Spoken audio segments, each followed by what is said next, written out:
एक सवाल जो हर यूट्यूबर को परेशान करता है, मेरे वीडियो पर व्यूज अचानक रुक क्यों जाते हैं। तो आज हम इसी बात को गहराई से समझने वाले हैं कि क्यों कुछ वीडियो समय के साथ एक कीमती एसेट बन जाते हैं, जबकि ज्यादातर वीडियो अपलोड होने के कुछ ही दिनों में गायब हो जाते हैं। और बात यह है कि ये किस्मत का खेल नहीं है, ये पूरी तरह से डिजाइन का खेल है।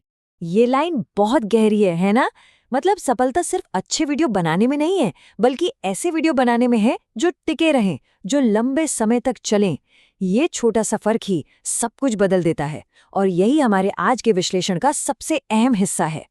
तो सवाल ये है कि ये फर्क असल में दिखता कैसा है।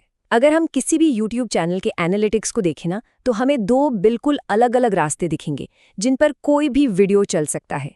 चलिए इन दोनों लाइफ साइकिल्स को समझते हैं, ताकि ये बिल्कुल साफ हो जाए कि कुछ वीडियो क्यों लगातार आगे बढ़ते रहते हैं जबकि बाकी बस मुरझा जाते हैं। अब यहाँ एक बहुत बड़ी गलतफहमी होती है।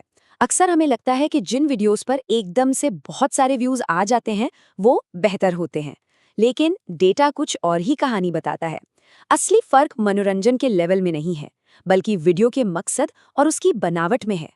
एक वीडियो उस पल की दिलचस्पी को पूरा करता है, जबकि दूसरा एक लंबे समय तक रहने वाली जरूरत का जवाब देता है।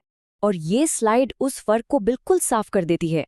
एक तरफ है वो वीडियो जो अभी क्या हो रहा है पर आधारित हैं, ये अर्जेंस पर चलते हैं। दूसरी तरफ वो वीडियो हैं जो मुझे एक सवाल का जवाब चाहिए पर आधारित हैं, ये यूटिलिटी पर बनाए गए हैं। एक की उम्र बहुत छोटी होती है और दूसरे की उम्र शायद हमेशा के लिए हो सकती। और देखिए, ज्यादातर वीडियो के साथ यही होता है। ये तत्काल खत्म मॉडल ही उन पर लागू होता है, जिसमें कुल व्यूज का 80 से 95% हिस्सा पहले 2 दिनों में ही आ जाता है, और उसके बाद बस कहानी लगभग खत्म। तो अगर ज्यादातर वीडियोस इसी तत्काल खत्म पैटर्न पर चलते हैं, तो इसमें प्रॉब्लम क्या है? प्रॉब्लम तब शुरू होती है जब क्रिएटर्स इस पैटर्न को समझे बिना ही अपने चैनल को आगे बढ़ाने की कोशिश करते हैं। और ये एक ऐसी आम रणनीतिक गलती की तरफ ले जाता है जो अनगिनत चैनलों की ग्रोथ को रोक कर रख देती है। और मजे की बात यह है कि कई क्रिएटर्स अविश्वसनीय रूप से कड़ी मेहनत करते हैं, फिर भी उन्हें कोई प्रोग्रेस नहीं दिखती। ऐसा इसलिए है क्योंकि प्रॉब्लम मेहनत में नहीं है, प्रॉब्लम स्ट्रैटेजी में है। वो एक ऐसे सिस्टम के खिलाफ लड़ रहे हैं जिसे वो पूरी तरह से समझ ही नहीं पा रहे हैं। तो देखिए, होता क्या है। सिर्फ शुरुआती व्यूज पर ध्यान देना, हर वीडियो को एक ही तराजू में तौलना और पुराने कंटेंट को एनालाइज ना करना, ये सभी रणनीतियां एक सूखे पेड़ को पानी देने जैसी हैं। इनसे हलचल तो दिखती है, लेकिन कोई स्थायी मूल्य नहीं बनता। ये ज्यादा सड़ने वाले कंटेंट की तरफ ले जाती हैं, ना कि एक दमदार लाइब्रेरी की तरफ। और ये आंकड़ा सच में चौंकाने वाला है। डेटा दिखाता है कि 99.5% क्रिएटर्स एक ही ट्रेडमिल पर दौड़ रहे हैं। वो अपने सारी एनर्जी ऐसे वीडियो बनाने में लगा रहे हैं जो असल में खत्म होने के लिए ही डिजाइन किए गए हैं। ये एक ऐसा चक्र है जिससे बाहर निकलना लगभग नामुमकिन सा लगता है। लेकिन अच्छी खबर यह है कि इस चक्र को तोड़ा जा सकता है। ये जो ग्रोथ की कमी है, ये कोई परमानेंट सिचुएशन नहीं है। अगर हम प्रोडक्शन पर ध्यान देने की बजाय डिजाइन पर ध्यान दें, तो इस प्रॉब्लम को ठीक करने का एक बिल्कुल साफ 3 स्टेप का तरीका है। तो पहला कदम है अपने ही डेटा को आईने में देखना। समाधान खोजने से पहले प्रॉब्लम को समझना जरूरी है। इसके लिए अपने पिछले 30 वीडियो का डेटा निकालना होगा, हर वीडियो के लिए एक सिंपल रेशियो कैलकुलेट करना होगा और फिर उन्हें 3 में से किसी एक कैटेगरी में डालना होगा। ये किसी चैनल का एक्सरे करने जैसा है। ये सिंपल सा फॉर्मूला सब कुछ साफ कर देता है। ये पहले 48 घंटों के शुरुआती जोश की तुलना 30 दिनों के बाद के परफॉर्मेंस से करता है। इससे पता चलता है कि कौन से वीडियोस समय की कसौटी पर खरे उतरते हैं, और केवल सदाबहार कैटेगरी वाले वीडियो ही किसी चैनल के भविष्य की नींव होते हैं। अपने कंटेंट को एनालाइज करने के बाद अगला कदम है प्रोएक्टिव होना। ये जानबूझकर ऐसे वीडियो डिजाइन करने के बारे में है जो खोजे जा सकें, जो लोगों को तब मिले जब उन्हें उनकी जरूरत हो। ये दर्शकों के सवालों को पहचानने, सीधे सीधे टाइटल बनाने और पहले 15 सेकंड के अंदर जवाब देने से शुरू होता है। मतलब दर्शकों को वही देना जो वो खोज रहे हैं, ठीक उसी समय।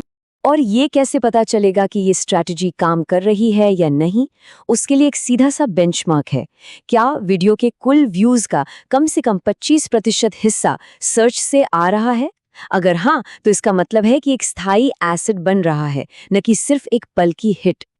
अच्छा, और उन वीडियो का क्या जो पहले से ही सड़ रहे हैं? उन्हें फेंकने की कोई जरूरत नहीं है। तीसरा कदम उन वीडियो में छुपे हुए सोने को बाहर निकालना है। अपने एनालिटिक्स में उस पॉइंट को ढूंढिए जहां दर्शक सबसे ज्यादा जुड़े हुए थे। उस एक पल पर फोकस करके वीडियो को फिर से एडिट कीजिए और उसे एक नए खोजे जा सकने वाले टाइटल के साथ फिर से अपलोड कर दीजिए। ये अपने ही आर्काइव में सोने की खदान खोजने जैसा है। तो जब इन तीनों स्टेप्स को एक साथ मिलाया जाता है, एनालिसिस, डिजाइन और रीपर्पस, तो नतीजा क्या होता है? ये एक बिल्कुल अलग तरह के चैनल का ब्लूप्रिंट बन जाता है। अब ये लगातार भागदौड़ के बारे में नहीं, बल्कि स्थायी विकास के बारे में है। ये समझना बहुत जरूरी है कि लक्ष्य हर एक वीडियो को सदाबहार बनाना नहीं है, वो प्रैक्टिकल भी नहीं है, बल्कि लक्ष्य है एक स्ट्रेटेजिक बैलेंस बनाना। आदर्श रूप से कंटेंट का लगभग 30% लंबी अवधि के लिए डिजाइन किया जाना चाहिए। ये मिक्स चैनल को उस पल की रेलेवेंस भी देता है और लंबे समय की वैल्यू भी। और समय के साथ ये स्ट्रैटेजी सच में कमाल के नतीजे देती है। ये 3 साल का मॉडल दिखाता है कि ये कैसे काम करता है। पहले साल में एक नींव बनती है जिससे महीने में 50,000 व्यूज तक पहुंचते हैं। दूसरे साल तक स्थिरता आ जाती है और तीसरे साल तक 100 से ज्यादा सदाबहार वीडियो की एक लाइब्रेरी हो सकती है जो महीने में 5 लाख से भी ज्यादा व्यूज पैदा कर रही है। ये कंटेंट के लिए कंपाउंड इंटरेस्ट की पावर है। तो इस सब को संक्षिप्त में समझते हैं। इस पूरे विश्लेषण से अंतिम सीख क्या है? ये सिर्फ अपनी स्ट्रैटेजी बदलने के बारे में नहीं है, ये YouTube पर सफलता के बारे में सोचने के तरीके को ही जड़ से बदलने के बारे में है। जैसा कि ये कोट कहता है, जिस पल इस फर्क को पहचान लिया जाता है, खेल बदल जाता है। YouTube एक कभी न खत्म होने वाली थकाऊ लड़ाई से बदलकर एक मैनेज करने लायक सिस्टमैटिक सिस्टम बन जाता है। चुनाव क्रिएटर्स के हाथ में है। क्या वे एक ऐसी लाइब्रेरी बनाना चाहते हैं जो समय के साथ सड़ जाए, या एक ऐसा एसेट जो उनके लिए काम करे? बस इस एक निर्णय को सही करना ही सब कुछ बदल देता है।